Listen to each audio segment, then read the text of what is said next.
Stock market లో invest చేసి మీ డబ్బులు డబుల్ చేసుకోవాలనుకుంటున్నారా? విజయవాడలో జరిగే సుందరరామిరెడ్డి గారి లైవ్ సెమినార్ కి అటెండ్ అవ్వండి.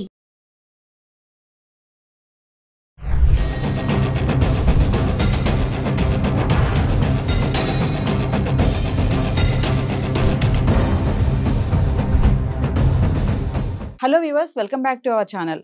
మరి ట్రంప్ తీసుకునే నిర్ణయాలు కానీ డెసిషన్స్ కానీ చాలా ఫాస్ట్గానే చూస్తున్నాం. ఎందుకంటే ట్రంప్ రూల్ అలా ఉంటుంది. ఉన్నటువంటి ఈ 4 సంవత్సరాల్లో కూడా ఆయన ఒక మార్గం నిలిచిపోవాలనుకుంటున్నారు. మరి ఇందులో చూసుకుంటే ఒకటి, ప్రభుత్వ రంగ ఉద్యోగుల్ని కూడా తగ్గించే ప్రక్రియలో 8 నెలల జీతం ఇచ్చేస్తాము, ఇమీడియట్లీ రాజీనామా చేయండి అని చెప్పడంతో మరి ఈ రోజు ట్రంప్ ఇచ్చినటువంటి ఆ ఎఫెక్ట్ ఫలించిందని అనుకోవాలి.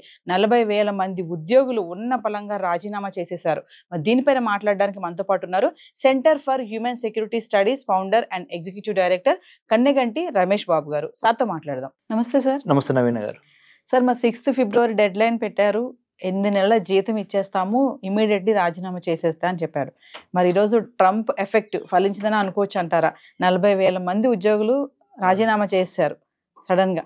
దీన్ని ఎలా చూడొచ్చు అంటారు? డొనాల్డ్ ట్రంప్ అమెరికా అధ్యక్షుడిగా 47th అమెరికన్ ప్రెసిడెంట్ గా ఆయన ప్రమాణ స్వీకారం చేసిన తర్వాత ఒక 100 ఎగ్జిక్యూటివ్ ఆర్డర్స్, ప్రెసిడెన్షియల్ ఆర్డర్స్ మీద ఆయన సైన్ పెట్టారు. అందులో ఒకటి ఏంటంటే, ఎవరైతే ప్రభుత్వంలో ఉద్యోగులు ఉన్నారో వాళ్ళు ఒక 8 నెలల్లో మీకు సంబంధించి డబ్బులు కూడా ఇస్తాము, మీరు మీ ఉద్యోగాలు వదులుకుంటే, అంటే he has identified certain jobs which are non-performing or which are becoming overburdened on the US economy.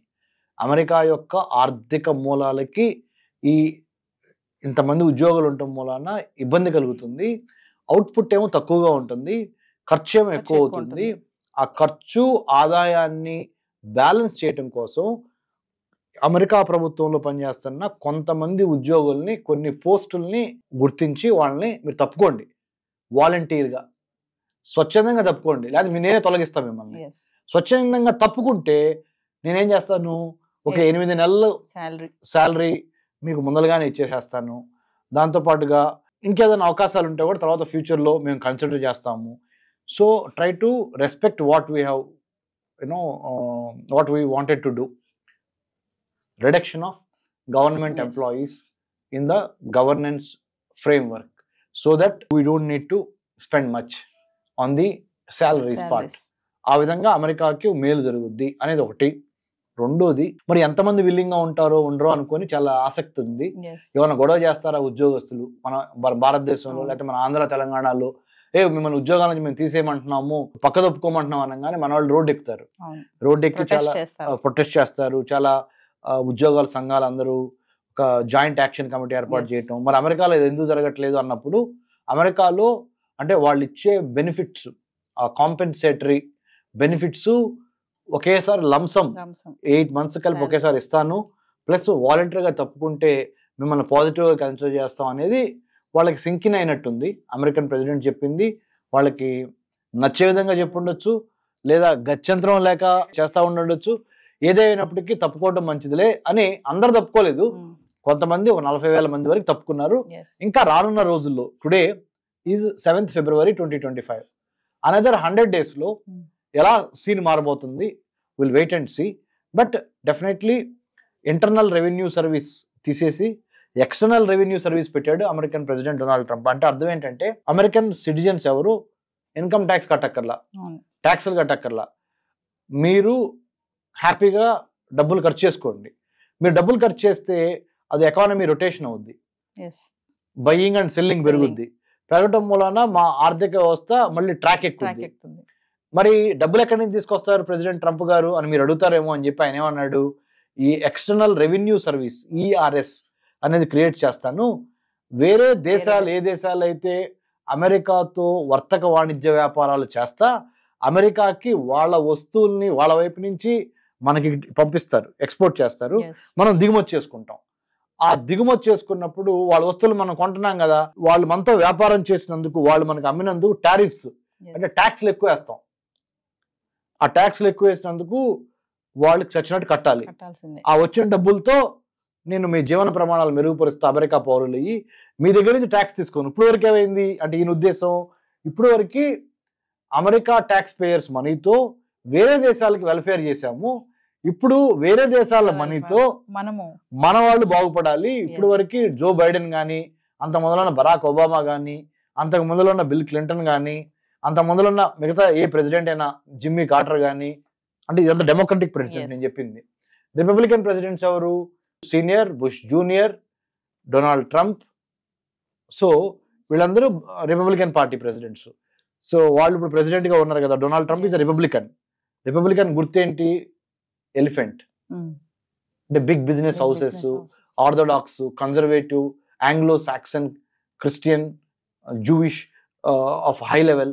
These are all అమెరికాలో ఉన్న Republican party base, social base ఇది. డెమోక్రాట్స్ అంటే ఎవరు? డాంకీ గుర్తు, వాళ్ళ పార్టీ గుర్తు డాంకీ, గాడిద.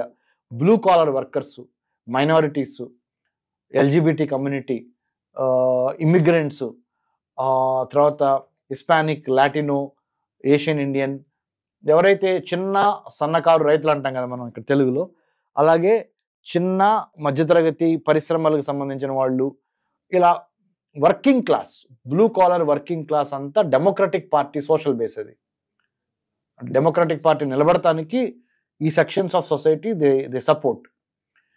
రిపబ్లికన్ పార్టీ నిలబడటానికి ధనవంతులు, big business houses, big corporates like Elon Musk లాంటి వాళ్ళు, వీళ్ళందరూ రిపబ్లికన్స్ కొన్నారు. సో ఇది అమెరికా యొక్క ముఖ చిత్రం. అంటే సార్ ట్రంప్ ఏ చేయాలనుకుంటున్నారో అది స్ట్రైట్ ఫార్వర్డ్ గా వెళ్ళిపోతున్నారని అనుకోవచ్చు అంటారా? ఎక్కడ ఆగకుండా సోఫార్ ఏదైతే ఎలక్షన్స్ లో ప్రామిస్ చేశాడో అది చేయటంలో ఎటువంటి తాత్సర్యము అంటాం తెలుగులో, అంటే ఎటువంటి టైం వేస్ట్ చేయట్లా. He is not wasting a single minute on what he has promised during elections after he has won the election and took over as the 47th president of the United States of America. The moment he has taken over the responsibility, he is making sure that not even a single day is wasted and single promise is unheard. అంటే ఇది last కదా, ఈ 4 years లో కూడా ఈయన mark ఒకటి ఉండిపోవాలి. According to the Constitution of United States of America, you are not supposed to run for the third term. మూడోసారి అమెరికా అధ్యక్ష పదవికి నువ్వు అర్హుడు కాదు. కాబట్టి ఎవరైనా అమెరికాలో వాళ్ళు, అమెరికన్ పౌరులు, ఓన్లీ 2 సార్లు మాత్రమే, 2 times you can become the president of the United States of America. This second term being the last term to Trump, he said, I am not going to lose anything if I don't, if I do everything for my local Americans. So let me do everything. బయట వాళ్ళు ఎలా అనుకున్నా కానీ మేము మాత్రం నా America కోసం let's make America great again అనే ఒక స్లోగన్ లో ఫుల్ఫిల్ చేస్తా. I will do what ever it takes to bring back American ఎక్సెప్షనలిజం to the four front is what president Trump is aiming at and doing it, and he is sparing nothing. Thank you sir. Thank you Naveen garu. Thank you. Hi, మొట్టమొదటిసారిగా మన విజయవాడలో class room training అండి, 1 day class room environment లో offline webinar జరగబోతుంది. And interest ఉన్న participants ఈ కింద school అవుతున్న నెంబర్కి రింగ్ చేసుకొని సీట్ బుక్ చేసుకోండి. దీంట్లో ETFs, index funds and mutual funds మీద completely and hand folding experience మీకు ప్రొవైడ్ చేయబడుతుంది. దీని ద్వారా ఏంటంటే మనం ఎసెట్స్ని స్టాక్ మార్కెట్లో ఎలా మేనేజ్ చేసుకోవాలి, ఎలా గ్రో చేసుకోవాలి, ఎలా ప్రొడక్ట్ చేసుకోవాలో అంటే ప్రాక్టికల్గా నేర్చుకుంటారు. అండ్ మీ ఇప్పటి వరకు మనం ఆన్లైన్లోనే మీరు అటెండ్ అవుతున్నారు. ఇక నుంచి మీరు మన విజయవాడ సిటీలోనే అండ్ లైవ్లో క్లాస్ రూమ్ ఎన్విరాన్మెంట్లో నేర్చుకునే ఛాన్స్ దొరుకుతుంది. కాబట్టి ఇంట్రెస్ట్ ఉన్న పార్టిసిపెంట్స్ కింద స్క్రోల్ అవుతున్న నెంబర్కి పింగ్ చేసి సీటు రిజర్వ్ చేసుకోండి. Thank you.